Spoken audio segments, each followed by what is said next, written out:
This episode is brought to you by Kate Spade New York. I'm Jen. And I'm Jess, and we're the hosts of the beauty podcast Fat Mascara. And we're ready for that summer state of mind. If you're feeling the same, Kate Spade New York is right there with you. The brand celebrates its 30th anniversary this year, and they're bringing on the summer adventures with a new collection inspired by a day at the beach. We're loving their Spade Flower Jacquard collection, a classic Kate Spade New York print in new hues. And there's also a lemon novelty collection that adds a little zest to every summer look with timeless bags, breezy dresses, and so much more. Wherever the season takes you, whether that's Cannes or Coney Island, get ready to look the part. Discover and shop the summer collection at Kate Spade New York.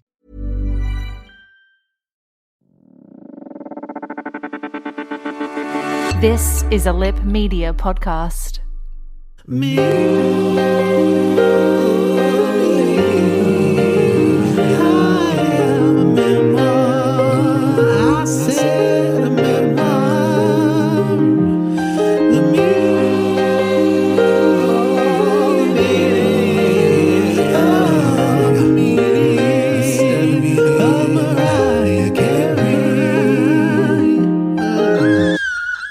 Hello, Lamely. Welcome to Chapter 5 of Me, I Am a Memoir, the meaning of Mariah Carey, where me, I am Fab.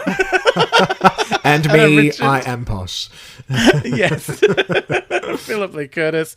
Welcome, darling. Huge chapter for us today. Oh my goodness. A lot to get through. So let's barrel straight on into those red hot me moments. Not only a huge chapter, but a huge week in Mariahville. So our headline... She is on the publicity trail. She is. So she's reminding everyone when she gets there that this is what she's here for. So our headlines are that Mariah participated in Heroes of New York, whatever that is, where she sang a mashup of David Bowie's Heroes with her song Hero, and of course Joy to the World. So that is available on the YouTubes for people to have a look. I have watched that 822 times. It is a good little mashup. And I like her little sotto voce at the start. Is that a dessert? That's the talking bit. Yes. Is that a dessert? That's what we're doing right now. I'm sotto voceing too. No, but you know when you do it like sotto voce is like when you do it like in a song and you make it sound like it's a really important part of it. Like it's just like you're not talking like a normal person here. I just want to say, I'm really glad you're here to celebrate with me tonight. That's my sotto voce. I don't know what you're saying. And seemingly out of nowhere, Mariah's Cookies has launched. Don't even. I mean, I did not think this was real, but apparently it is legitimate. It's a virtual service. I know, I said them to you, and you were like, what is this? I'm like, no, it's a real thing. I want them. I'd seen it coming up, and I thought, someone's ripping off Mariah. Like, or it's some woman called Mariah who's started a cookie business, and Mariah's going to sue her.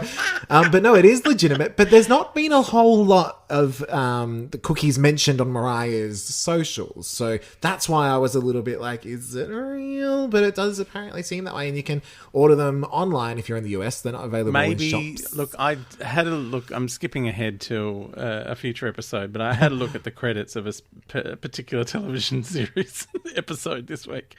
And boyfriend / choreographer Brian Tanaka has like a creative producer credit. So maybe the biscuits is his thing. Yeah. He's just at home baking while Mariah spends all day in her Christmas village. Yeah, you can put my name on your biscuits if you want. Okay, sweetheart. I'm not publicising. It's like, these are delicious. How can they make me money? But in our lead stories, we've got a couple. Mariah has participated in Elle's Song Association, where she matched holiday songs with festive words. Mariah basically just associated all of the words with her own songs, including songs she hasn't actually written yet. Her reactions were mostly positive until she got to the word cold, which she associated with her song You're So Cold from Emotions, about which she said, I don't really like that one anymore, and it's not worth listening to, really. Did you see this?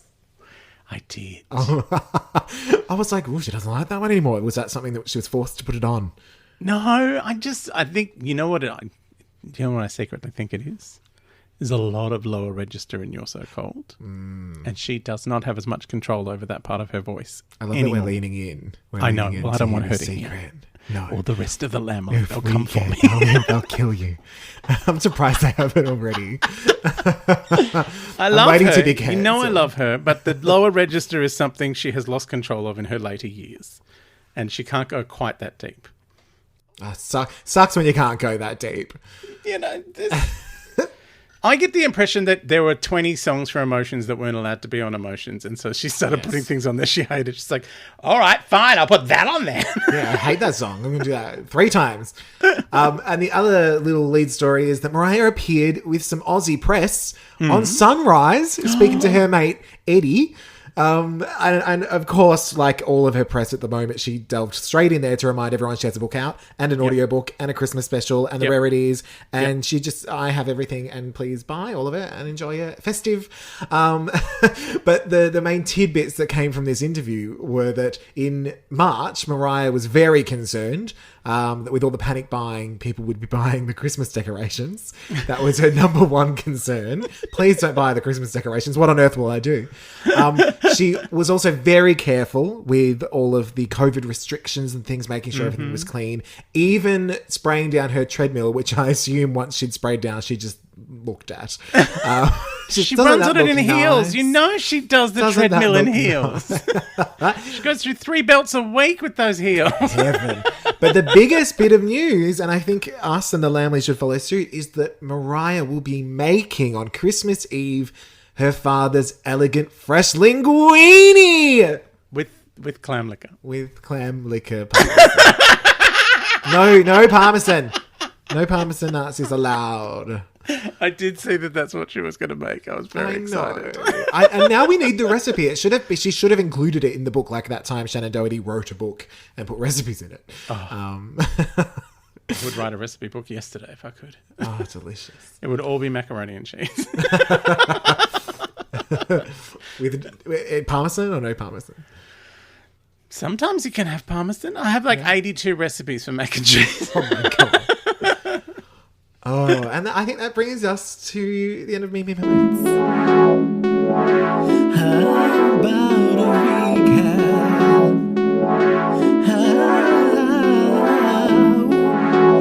A recap. Would you like a recap? So we need to have a recap here. Last week, we had 2 chapters, which basically were about the same thing. Everybody was racist about Mariah's dad. Yep. Her school teachers with the crayons, little Becky from down the block, and an entire summer camp production of Fiddler on the Roof. Yeah, fuck Becky. I did actually get to hear that chapter now, so it really is Huddle. I'm like, okay, Huddle, sure. Yeah, it's Huddle. All right. Get it, girl. I told you. You didn't believe me, did you? Well, you lie to me an awful lot. So. You look really thin. I did decide this week that I no longer acknowledge the gaining of weight, in the same vein that Mariah does not acknowledge the passing of time. I no longer acknowledge any numbers after 1 when I stand on the scales. Yeah. I am 1 kilo. Eternally 1 kilo. 1 single kilo, a singular kilogram. I am but an atom. All right, let's get on to the gist. The gist. Spray us with that gist. You are going to get sprayed with the gist. Reminds me of a story despite the a friend fact that told this me. is a humongous chapter, I feel like the gist is very small. This week, I am not my mother. Fair enough. What not to do? That is pretty much all we're about to delve into while we're breaking on this chapter down. Because, I know we've had glimpses of Patricia, but today we are getting a full face of Patricia. Going full Patricia. Let's do it. Bring me on down. All right, so the chapter does open with The Art of Letting Go, which you would be very excited to know that not only does Mariah sing The Art of Letting Go, she self-harmonizes. What? There's harmonies going on in this section that I'm pretty sure she did herself. She's self-harmonizing in an audiobook. Mm-hmm. Yeah, so it was she leveled up. And that I was excited because I do love The Art of Letting Go. And this chapter certainly gave it more heft. Let's You say. know, like, I don't know how you feel about, like, certain songs. Like, I remember sometimes the publicity around the songs more than the song often. When she walked into that room, is that what you're thinking of with the fans? All the fans on Jimmy Fallon. Yeah, because I think you sent that to me. And it was amazing. It was so heaven. Yeah. Like, they were just like, oh, we're at a listening party for Mariah. And she just, like, clops in her giant shoes, like, ah! It's like, ah! Imagine if she did that to us right now. There would be a problem. She'd have to step over all my mess. She wouldn't come here. She might just like zoom in. Yeah. Oh my god. Imagine she just turned up in the corner in the middle of one of it. And I'd be like, I can't tell if it's me or Mariah because we've both got the same hair. She would. I'm pretty sure if she listened to this podcast, she would not know who we were. No, she would love us. We're festive. She would love us. What is Chin Black? What is this you keep talking about? Is that new show? Orange is the new black. Chin black. Orange is the new Chin Black. Chin blackish. What is this that you talk of? I don't understand. Now, of course, not to derail this amazingly lighthearted conversation, but we do head pretty quickly into what Mariah calls a story of betrayal and beauty. Yes. And the whole story to come is what Mariah says was the steepest cliff edge was learning to accept who her mother is. That many people that she's removed herself from are significant to her story, but they're not actually central to her existence. Yes. So, yes, we're about to go on a Patricia learning expedition. We find out that she is not the television mother, the Carol Brady, the Claire Huxtable. Oh, I love the Claire Huxtable got a run. And Felicia Rashad gets a run later on, who played Claire. I do love Felicia Rashad. Claire Huxtable. Like, I love that, like, this is a name-dropping extravaganza for a chapter that's mostly about her mother. Yes, Mariah put the tarp down. she's At the Legends channeling Ball. me. Yeah. She just walked up to Oprah and said, I need somebody to put a tarp. Thank you. Because I'm about to drop some names. So, what do we start off with? The whole racist history of Illinois. Oh, my God. Okay, so early on when she's sort of establishing everything before we get to her grandmother, Mariah's basically saying she wants her mother to just ask her how she is without asking for money. She wants that. She hopes that one day she will know me, one day she will understand me, which points out that does Patricia know Mariah? Is that what's going on? Is if we ask Patricia who is Mariah, she'd say, I don't know her. Oh, do you think it's the other way around? Do you think this is a reciprocal? Mariah feels like this is a reciprocal. Well, I don't know you either. Not knowing. But yes, Patricia's dad did pass away before she was even born. But we do get to know a little bit about her Irish Catholic racist grandmother. Oh, man. And the entire history of the KKK in Springfield, Illinois. As soon as the Ku Klux Klan got brought into this, I was like, oh, shit. Oh, Right. it is like real. it is a rather huge history. Like it's almost like she's going, okay, let me explain where my mother is from. Yeah. And let me explain where her mother is from. Yeah. And the layers of, like, even racism with or prejudice within being Catholic. It's like, well, we were better Irish Catholics than those Irish Catholics. Yeah. Speaking about the nuns shaming Patricia for having a nap on the same blanket as a black boy. And, oh, I know. I mean, you know, in their defense, nuns will shame you about everything. Yes. So it may and not it's ironic that they are dressed entirely in black. Yeah, true. But yeah, she does mention the two types of Irish, the lace curtain Irish, which she likens to the Kennedys. Yes. And then the shanty Irish. And I was kind of hoping she would give us an example of that too. Like, you know, like the shanty Irish, like the Cause, or just like... So, you know, That's Bono. yes. The Edge. Just the only Irish people we know. The conspiracy theory boy one from The Cause. He's probably listening. He probably is. But yeah, basically... Looking for the secret meaning in our podcast. Yeah, exactly. Oh, There the is. secret meaning. But yes, it is sort of established that Patricia grew up around this, but was a bit of a rebel. She did get involved in the civil rights movement. This was one of the things that I wondered, because she never really says it explicitly, but she kind of implies that maybe Alfred Roy, her father, was less of a falling in love and perhaps more of just a this'll piss my mother off. Yeah. That's kind of what I think the point of that sentence was. It wasn't for us. It was just, read that, Patricia. Yeah, it's pretty full on. Also, what was going on with Patricia saying in front of her grandchildren? I know. I like my coffee black like my man. Yeah.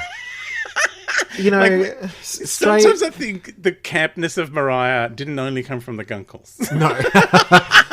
But I think, straight white women think they're hilarious when they say things like that. Not maybe realizing, maybe it's funny at their country club, but we're at Starbucks, honey. Calm down.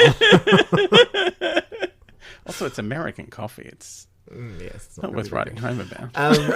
But yes, basically marrying Alfred Roy, yes, it could have been seen as a bit of a rebellion, but this was seen as an abomination, apparently. Oh, I know. And Horrific. Patricia was disowned. It was a whole thing. And her ex-brother and ex-sister, who she doesn't know, didn't get to meet their maternal grandmother. No, she couldn't only have them in the Mariah. house. I know. Only Isn't that Mariah ridiculous? got to go. And then, of course, when she got there, it was all, let's talk about Jesus. I'll do the Lord's Prayer with my cat glasses on. Yeah. The image of her, I'm just seeing her as Dame Edna, basically. Oh, really? The big glasses. I was just trying to get my head around the wispy fringe. Very bit of wispy hair. fringe. I'm seeing Dame Edna with Judi Dench's hair from that movie where Cate Blanchett has sex with a school kid. Oh, that could be any movie. I mean, please be more specific. But yeah, Mariah sort of talks about Patricia and her career versus having a family. Oh my God. And the quote where she shade. says, I couldn't have a man or an unplanned pregnancy take me off my path. Suck it, Patricia! And of course, ex-sister Alison doing a similar thing. And I've got to say, Mariah saying she filed all of these things under what not to do. I think that's very typical youngest child. The shade of what not to do, though. The shade of her mother saying, because her mum recorded an album, and I'm going to read this quote verbatim because Yes. I feel like Mariah's gone to the library and read her mother. This is nasty shit. It's like, did she think a record company would suddenly discover her? This is one of many miscalculations that as a child I observed my mother make and placed in a file labelled what not to do. It's pretty shady, isn't it? What I was trying to figure out was, did Patricia just go off and record it by herself, without a label? I didn't quite get... I guess you can. You could. Well, she was in the music industry. She was she was an opera diva. So we'll learn more about that pretty soon. So yes, of course, after they visit old Nan, who we don't get a name for, and I've just been calling her Granny KKK. God, I've disappeared under the webcam screen. Where have you gone? I can't see. So you we've got anymore. Parmesan Nazi and Parmesan Nazi and Granny KKK. oh my God! Look, I think it's amazing that Mariah is as well adjusted as she is. Yeah. Given Parmesan Nazi and Granny KKK in her life. We then move on to Mariah moving into what was called the shack. You've skipped a bit. Oh, have I? What have I skipped? You have skipped her humble brag about rescuing Marilyn Monroe. Oh no, that's coming up. That's coming I up. thought that was post Shack. I think it's mentioned. I don't know. It's Mariah. It's a stream of consciousness. Mariah. The shack is either side. But yes, she's basically she's moved into the shack, the crap house by the water. But yes, she then I can't speak now. You threw me off. Sorry. But no, she has does a massive humble brag about rescuing Marilyn Monroe. Marilyn Monroe's piano, her white baby grand. When this story started, I was like, "What the fuck is Mariah talking about?" Suddenly, this is a Marilyn Monroe biography. I don't understand what's happening. You know what I thought? Yeah. But until we got to the humble brag right at the end. Yes. The little moment of, and I just bought it at the Bishy auction. dumps. Because it was like, I was like, well, I'm glad you're showing us you're working out. You've gone, I've read a few memoirs and biographies just to show I know what I'm doing here. Like while writing this book, I haven't just decided I'm going to do this and not have read anything before. I've read this one. And then just casually, and I bought that piano. I rescued it. Yeah. From Christie's. From Christie's auction, which cost, and she spent way too much money on it by the sounds of it. Oh, I can only imagine. I want to go back and find when it last sold. Oh, yeah. I'm sure we could. A lot of, what was it, 99 or something? Like, did she say? I don't remember. Only been a few years into her career. It wouldn't have been that long. Oh, can we do it? Yeah, I'll look it up now. That's what I do at my job. I look up things. That's true. Hard. And the... Yeah. Oh, I couldn't believe that Marilyn had an autobiography. Oh, yeah. And in my head, all I could think of was that she came back to write it after she died so that she could talk about that whole chapter. Like, oh my God, I can't believe I died. Oh, dear. That's what I'm going to do in my autobiography. Mariah paid $600,000 in 1999. Oh, okay. Which would be worth a lot more now. I could look that up too if you want. Yes, do it. Inflation, darling, inflation. $600,000 in 1999 is equivalent to $940,000, so nearly $1 million. Which in Australia is nearly $2 million. Yeah. I have like 9 of Marilyn Monroe's pianos. I don't know what you're talking about, Ryan. But we do get a little bit of love for Patricia, where Mariah starts to talk about some of the things they did together, which was often singing. There were always musicians around, and Patricia never forced, but definitely encouraged Mariah to sing. And there was a lot of jazz happening, and she does mention the song Lullaby of Birdland, which we have covered in our Rarities episode, out now on Apple And I do TV love Plus. that Mariah pointed out just how hard that song is to sing, and she was owning it at the age of 12. all over it. And I also love that she was hanging out in jazz clubs at night when she was like 10. Well, I think that was part of her thing of like, well, you know, her mum wanted to still have a career and didn't want to let her kid get in the way. So she just dragged her kid to her career. Just be part of this now, darling. Thank you. But something else that Patricia did instill was the idea of not if I make it, but when I make it, which is a nice, thing to encourage your children. It's not if, but when. Yes. But Mariah sort of said that some of Patricia's friends were what made living in those little shitholes a bit better. We got to meet Sunshine. Sunshine with the double ponytail. Yes, and who got Mariah a lamb cake. Oh my God. That's a very big deal in the audiobook. So we love Sunshine. She's the beginning of the lamely. But I also love that when she brought Mariah clothes in junior high that Mariah thought were too childish, she just had a full diva tantrum, was like, no, I'm not going to wear those shit young people clothes. That's it. Sunshine. The sun has set on our relationship. And get out of my face. So she did say so it's kind of the first time Mariah's mentioned any regrets in the book, but she does sort of regret how that went down. And I hope Sunshine is out there somewhere. Hearing this. Living her best life. Yeah, probably listening to our podcast, let's be real. It is a weird thing that teenage girls go through where it's just, everyone becomes a diva at some age. And it's Mariah has, I think, gone, okay, I have to grow out of being a diva, but everyone seems to enjoy it when I do it. So how do I fold that into my life? Just subtly in every minute of every day and everything I do.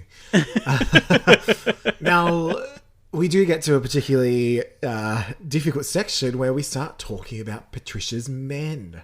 Her choice in men. Or as I call them, Francois and other dickheads. Yes. I did write the quote that before we delve into the men, Mariah says, some of the names have been changed to protect the dickheads. And I did have to rewind on the audiobook to say, is that what she just said? Because it's not, you don't hear Mariah curse very often. No. I mean, GTFO. How about you? You're a dickhead. Dickhead. Also, I've always found dickhead to be a very Aussie kind of term. I haven't really heard anyone use dickhead in. I mean, I think Americans use it in a more nasty way. We use it in a like, nah, you bloody dickhead. Whereas hers would be dickhead. Yeah. You're the head of a penis. Which, frankly, I don't have an issue with. But anyway. No, I'm fine. Is it a helmet or a hoodie? We don't know. Yeah. But Francois being accused of being the father of Morgan. Yes, Francois being very much, he's the rich man. He's going to save us, blah, blah, blah. I had a friend whose mum raised her 2 daughters to just find a rich man. Like, that's all they were taught. Oh, wow. Like, how'd they go? How is Bryn? Not. You know, I did Celebrity Splash with Bryn, and and she turned up in an Aston Martin once, and I was like, oh man, I'd suck off Jeffrey for an Aston Martin. Like, it just made sense to me in that moment. Like, up till then, I was like, what is wrong with her? She's such a lovely girl, and she's just like, oh, I get it. Yeah. Also, like, I was trying to explain this to someone one day, like, Bryn Edelstein had, like, everyone thought she was a little bit odd, and I worked out one day she's shy. Like, all of that makeup and all of the artifice, it's like she's trying to build herself like something to hide behind, so you don't see her, even though it makes you look at her more. Like, but yeah, she's weirdly shy. And once I worked that, I was like, oh, you're just a sweet girl. Like, you're just a yeah. I think it's quite common in particularly that kind of style of makeup, the heavy makeup. I'm watching Beauty and the Geek at the moment, and it's very much along those lines. A lot of the girls had to go to a bar and be dressed really dowdy next to a lot of girls who were very done up, and they had to. The competition was to get as many drinks as they could, and they didn't do very well. And at the end of it, they were like, "Oh my god, if this is how it felt," which it. Most people feel that way when they go to a bar. They're like, we wouldn't go out. So we don't blame these guys for not having that confidence to go up to people. But a lot of that kind of, I'm going to dress up and present something. Yeah. Which is kind of a little bit Mariah, presenting perfection. And inside, she's only 99.99999% perfect.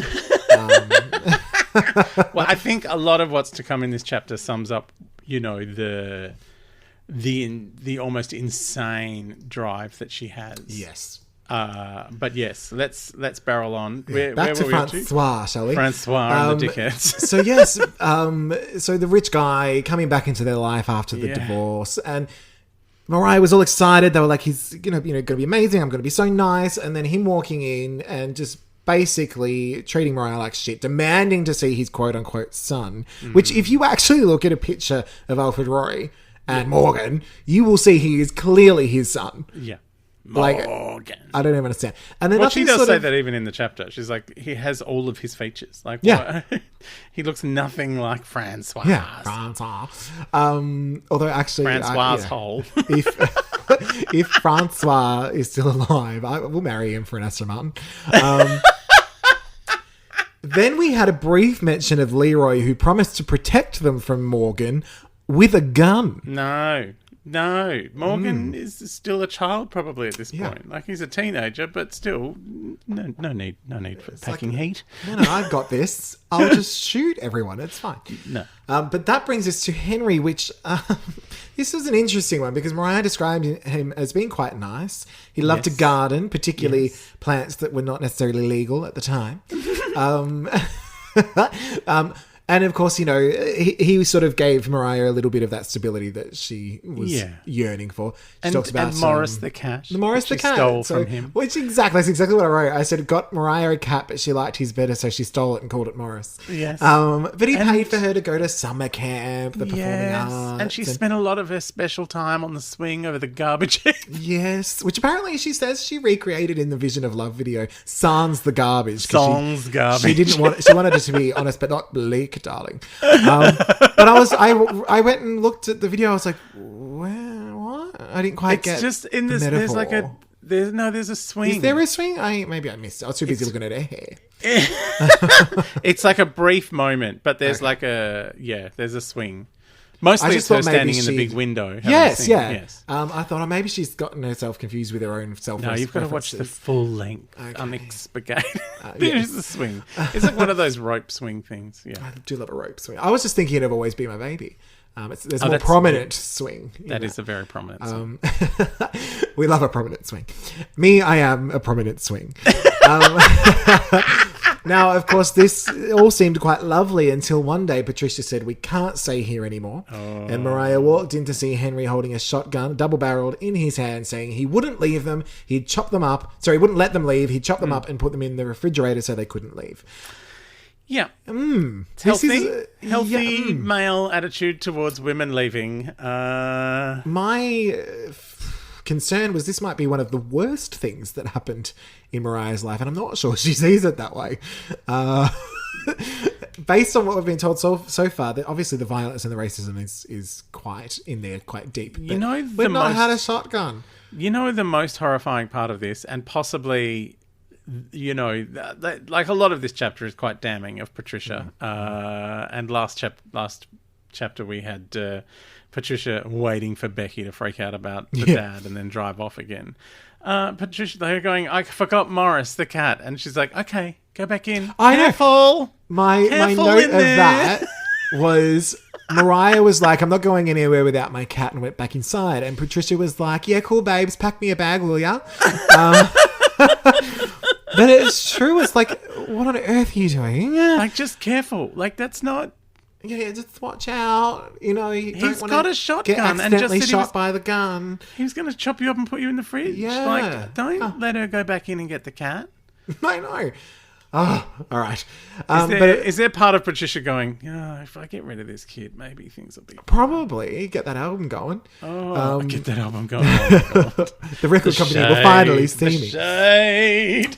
Now, Mariah does say she never saw Henry again, but of course she somehow found out that when Vision of Love was on the radio, he wound down his window and screamed, she made it! She made it! Aww. Now, is this just something you think Mariah's dreamed up and gone, that's probably what happened?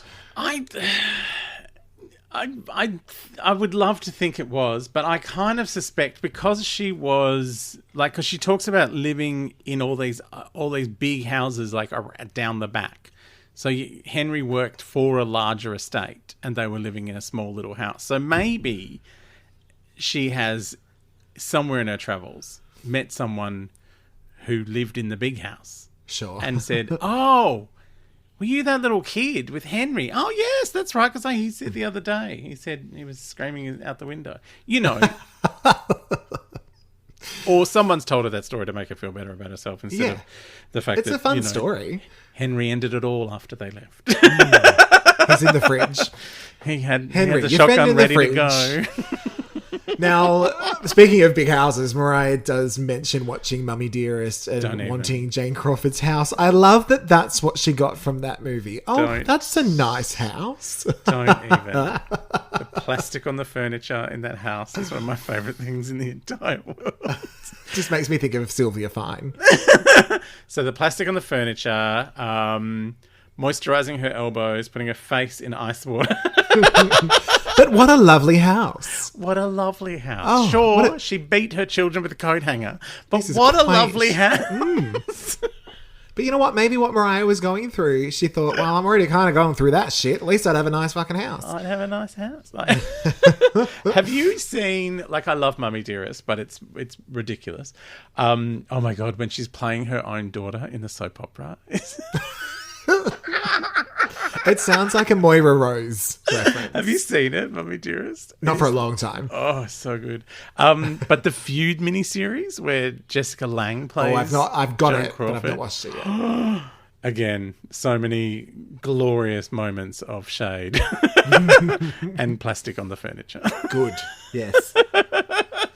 Now, Mariah, before getting to sort of what she sees as the moment that caused a bit of a rift early on, describes Patricia as the Beauty and the Beast. and that it took her a really long time to come to terms with the fact that these two entities live in the one person, and it wasn't until she was older that she really saw the neglect that was taking place throughout her youth, which, I mean, reading it, it's like, there it is. There it is. And there it is there. And that man's got a shotgun and you let her go back inside. There's some more there. There's not enough room in the fridge. Oh, shit, what am I going to do? Now, at 14, they were in the car and listening to some music, and there was Somebody's Watching Me, where Michael Jackson's singing that little chorus. I remember that song very, very well. Yes, and Patricia decides to sing that part of the song in a more operatic style, as she's wont to do. As she would. Now, that is how she sings. You need to know that Mariah does do this in the audiobook. Oh, she doesn't! Somebody's watching me! That's like shade on shade on shade. It's like a great big pile of shade. Oh, yeah. But then, of course, Mariah tried not to have a little giggle, which we do when our parents are being a little bit embarrassing. Can I tell you the embarrassing thing that I do at work? Which one? Oh, one of many. I do like to sing Mariah's GTFO at the top of my lungs at work in the style of Julie Andrews. How about you get the fuck out? Get the fuck out. Get the fuck out. How about you? I could do it for hours. Like, can you do the verse? What? Can you do the verse? No, that's all I do. Just the chorus. Over and over again. It's that, or I slip into Nicole Kidman singing anything from... Because Nicole sings just like a tiny bit flat. Like just a half, just the tiniest bit of flatness. Like just like, come what may, I will love you. Do you know, I actually did try once to do a parody of Missy Higgins where I just went really, really Aussie. But then when I watched it back, it just sounded even more like Missy Higgins. Like, it sounded more sincere. But we'll be here all day, but I can sing Love is the Drug as Cher. I do a lot of things as Cher. Yeah, I can do almost anything register. I can do almost anything as Anastasia. Oh, yes, and I can sing the national / anthem. Taylor Dane. Yes, I can sing the American national anthem as Britney Spears. Oh, heaven. That's for another podcast. How about you? Now, of course, when Patricia saw Mariah stifling a laugh, this was simply too much. And she basically says, whatever, bitch, you can't sing. You're also adopted and I hate you. She does not say that. What she says is like really full on. Like, oh, yeah. Like you should hope to be half the singer I am. And do you know what I love? That Mariah still has not let go of this moment. So A, she's brought it up. And then B, as soon as she brings up that moment, spends the next 6 pages name-dropping Pavarotti and Leontine Price and the biggest opera stars she can find. Oh, yeah. And the fact that Leontine sent her a letter that was basically like, yes, I know your mother, but you're awesome, babe. I love you. But the chapter sort of comes to an end where Mariah sort of says that Patricia made her feel like the competition in that moment. Yeah. And that did sort of make her feel like she was being put in her place. Yes. And it's not that was the first time that had happened, but it was because of the person who did it, being her mother. Yeah. It's really full on. Like it's kind of a difficult thing dealing with your parents because you don't know that they're human until you're, as Mariah has pointed out, like, her response is to, deal with her children in a way she wishes her mum had dealt with her, essentially, like the unconditional love but Mariah might be doing things with her kids now, not realizing that she's doing the same kinds of things that Patricia was doing. Well, when she says, come on, kids, let's get in the fridge. It's... yes, it's because she's got a cool room ready with snow for Christmas, but it's still a little concerning. But, like when she says, no, I don't want to be on your TikTok to her kid, like... Sure. Yeah. Is that in time going to... Is that going to be a thing that comes back and haunts her But son? I mean, that's parents, you know, no matter what. Yeah, you're there's always still, going to have like, things we're like all that. adults. We all have foibles and problems. But, you know, when you realize that your parents are not perfect is a difficult thing to get over. Yeah. It's And I think we pretty much spend our 20s undoing all the damage of our childhood. Yeah. Or Fun. just doubling down. Yes. Yeah, that is true. Yeah, we see you, Alison. Like one of the things my mum used to say to me, which, you know, Mariah kind of says, "Oh, I wish she had You been a Merry more Christmas." Sorry. You know, Mariah says, "I wish my mum had been more encouraging and more, you know, kind of, instead of being competition, had been like pushing her a bit more." My mum used to say, whenever I said I wanted to be a writer, "Oh, but you'll need a real job to fall back on." Like, I'm like, but it is a real job, isn't it? Like, people do it. It probably She's wasn't for her. like, I was like, people are writers. That's their job. She's like, yeah, but you know, you might need something. You're no good. Yeah, why don't you be a carpenter? Oh my God. I just have like just holes through every bed of my hands. Glory holes. That's what you do. You install glory holes in every that's what I bathroom do. across My the carpentry nation. tools. But I think that does bring us to the end of breaking it on down. Do you feel we've covered the chapter? We have, although we didn't mention my favourite part of the entire chapter, which is just a recap of the glorious career of Irene Cara. Yes. And how Mariah sang Out Here on My Own and meant it more than she did. and won a trophy, of course. Did Irene win a trophy for that song? I don't think so. No. She won an Oscar for the next song. For other things, but not for that song. Mariah won a trophy. Song. I feel like it's got pride of place on top of Marilyn Monroe's piano. It was my Irene Cara trophy of my Marilyn Monroe piano. Yes. Should we dive into a little Mariah meatiness? Yes. Mariah made it.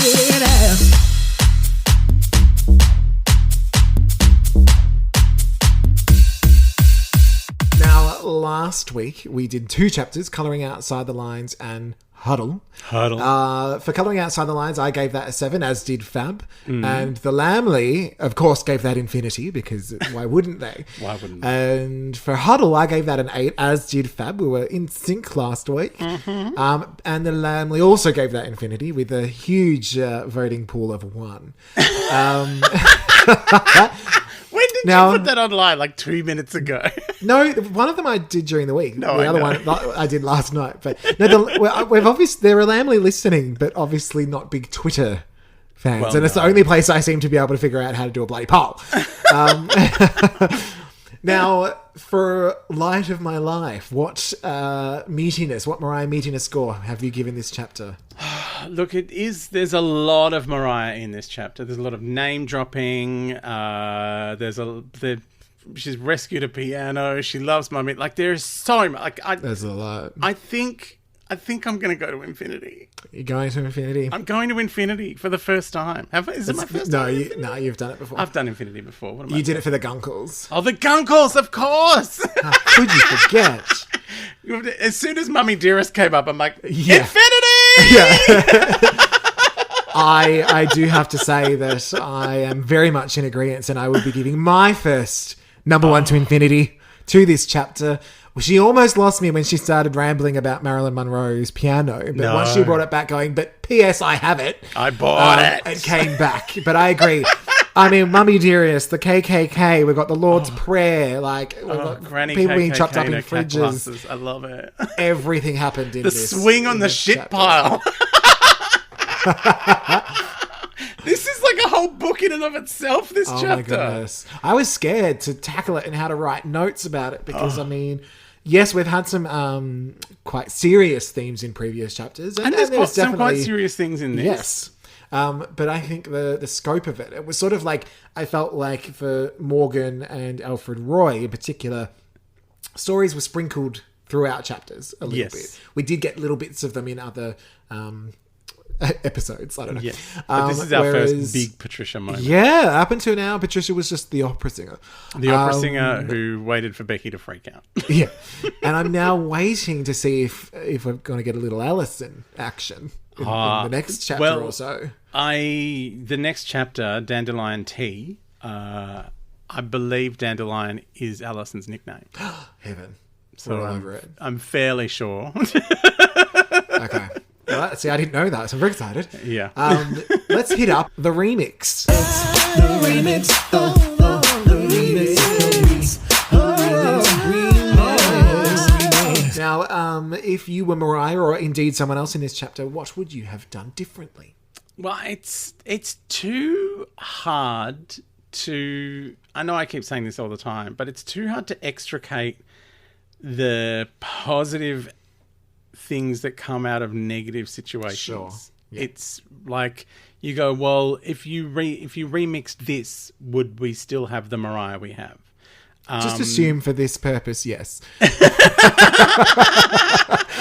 For this exercise, yes, but she would have ended up the same. I think if I was going to remix anything, it would be, look, men with lethal weapons is probably not a good thing to have in your life. And more than one of them. More than one of them with a gun. But that's hard because, I mean, we are in Australia where guns are not as... Yeah, I guess. You're not seen. I've only ever seen a gun on a police officer, and it freaks me out when I see it. But my dad had US, a sort-of shotgun, but he was a criminal. Oh, that's fine. Whereas, in the US, it is quite common for people to have a handgun in the house and it not be a big deal. Obviously, gun safety is important. But, you could have people who are perfectly... rational people who look after their weapons and store them safely and all of that. But I'm just wondering... I feel like these are not those people. I'm just wondering if, with my own self, like if my mum was more encouraging, would I not be doing what I'm doing for a living now? Or would I still be a professional writer that didn't spend every day wondering if it was all going to end because then I should go and get a real job? Like, I'm nearly 50 and I still have that feeling every day of like, oh God, this is all going to end tomorrow. So I better... nearly? I Didn't you already turn 50? No, not for another month. Oh my God. No, I thought last year. I thought you said it was your 50th. It's my 21st, 29th next month. Oh, okay. I better get my performance ready. But like it's one of those things. It's like like I don't know where I would be, and like I don't know where Mariah would be. Would she have been that driven if she didn't see her mum as competition? See, part of me, I agree, and I understand that feeling as well, where it's like, for all the shit I've been through, it kind of made me more determined to be like, I'll show them. But at the same time, you didn't have to go through it. Yeah. At the same time, though, I've always been... I've had this weird self-belief of like, I do what I want. I'm going to do it anyway. Yeah. So I'm like, maybe even if everything would have been fine, I'd have the exact same attitude. I don't know. Maybe. I was born a diva. Some divas are made, some of us are born. When you came out, you parted the curtains and did a number. If I was like you, it was a Shirley Bassey song.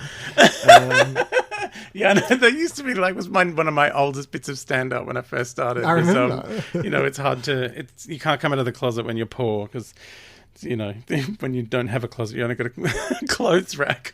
They can part the clothes like a curtain to a fabulous Shirley Bassey number. No, I do remember that one.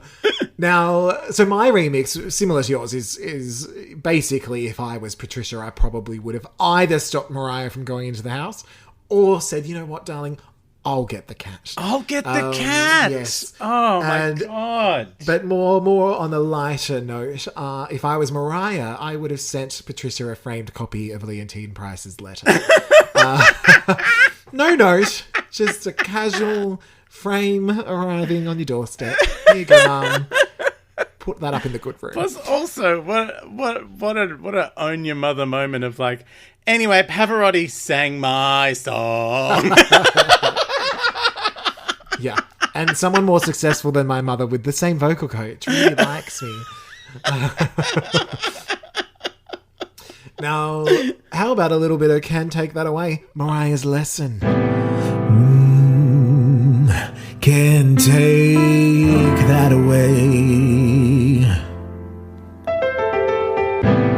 Oh, Mariah's lesson. Oh, okay. What So did we learn? this is I'm bringing us back to the start of the episode now. What I have to take away, my lesson: you're not your mother. Yeah. You are your own person. You don't have to be what she tried to make you. Because you know what? My theory is that mums are afraid of their kids becoming adults because they lose control of them. Mm-hmm. And as a teenager, you start to rail against your parents, and it's this knowledge of like this small person becoming a big person. It's a reminder of how old you're getting, which is not okay for someone in showbiz. No, how dare you? And I think it's like it's a subconscious thing of like constantly trying to push them back into the kid box as if to go, like, I feel like, I know this was a terrible moment for Mariah and her mum, but when she said, you wouldn't be half the singer that I am, is her mum basically going, please don't grow up because there is a superstar about to pop out of this little kid. Yeah. And that's going to be an adult. And whatever I can do, as terrible as this inspiration was to do this, I think it was a moment of, I just want you to be a little kid for another day, another week, or another, I don't know. I don't think it was a conscious thing. I think it's a very subconscious thing that happens. But I feel like it's just, parents sometimes do terrible things when they're trying to stop their kids growing up because it's, it's terrifying as an adult, as we find out. Yes. And I also think, it depends on your I suppose, philosophy around parenting and your purpose for having children. Some people have children knowing that they're going to be independent, and it's just about kind of trying to set them up the best they can. Yes. Whereas other people have children to fulfill their own hopes and dreams, which never works.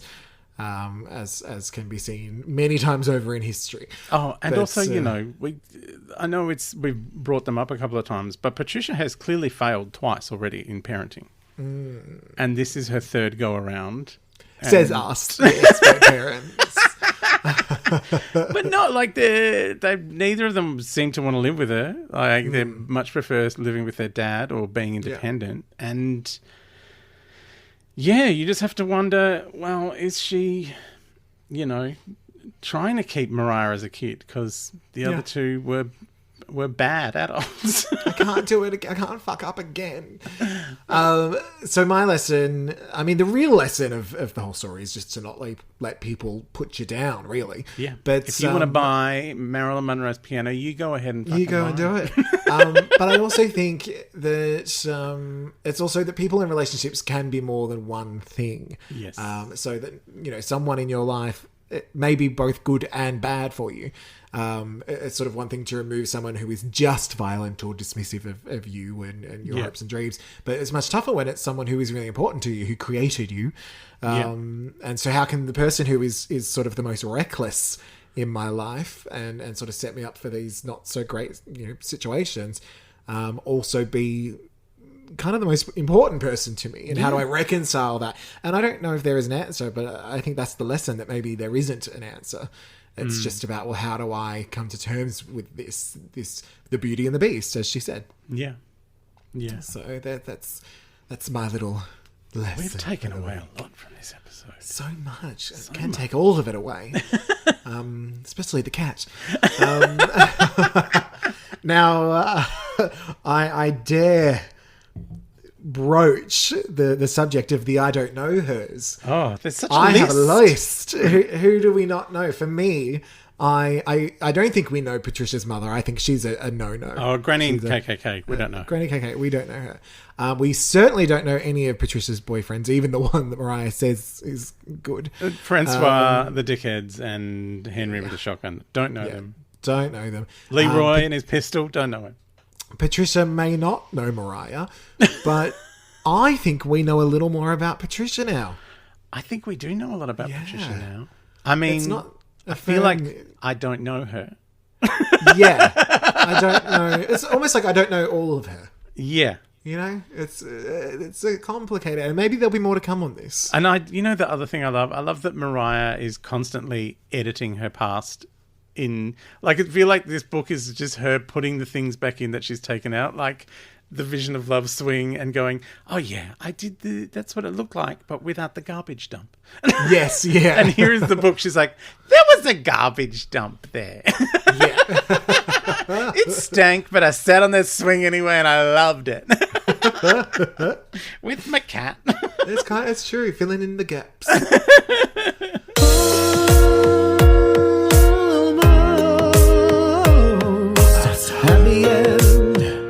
the end of the podcast, baby. Almost there, almost home. You could probably say, but you won't because of copyright. That's a no. Almost home. So next episode, it will be a bonus episode. Yes, of course. We are going to be watching the magical Christmas special that Mariah Carey has produced for the Apple TV Plus. Which it sounds like maths. Are you okay with it? Are you going to be okay with watching maths television? Look, we'll find out. Apple TV edition. I might have to write a book about it. But after our bonus episode, in 2 weeks' time, we'll be having a sip of dandelion tea. Ooh, it sounds which nice. is, I'm suspecting, Alison's time to, I don't know if shine's the right I word. know, right? No, Alison might be in the garbage dump that she was swinging over. She might have too much tarnish for shining. But yes, next Mariah Monday will be a bonus episode as we troll through every Festivity. last diva spectacular moment in Mariah's magical Christmas special. I cannot wait. I wish we could do it now. Oh, all right. Big air kisses, darling. Mwah, mwah. Goodbye, Lamely. Bye, Emily.